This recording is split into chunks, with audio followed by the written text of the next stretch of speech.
అంతెందుకు మా మల్లిగాడు మా ఊళ్ళో వాడంత తోడు లేడు. మామూలుగానే వాడు దేశముదురు. పెళ్లితోటే పోయింది వాడి పొగరు. ఇల్లాలు అమ్మోరు పళ్ళేక ఇంటి పోరు చల్లారిపోయింది వాడి నెత్తురు. ఒక్క పూట కూడా ఉండదనుకుంటా, కస్సుమనకుండా బుర్ర తినకుండా, వాడిని తిట్టు తిట్టకుండా వెంట పడి తరుముతూనే ఉంటదంట వీధి వెంట. కోడినాగులాంటి వాణ్ణి వానపాము చేసింది, అది కాదురా అది anaconda.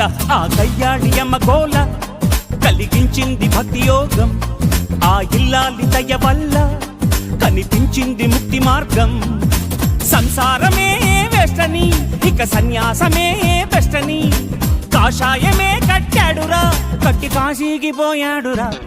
Don't worry, hey be happy. Oh don't worry, hey be happy.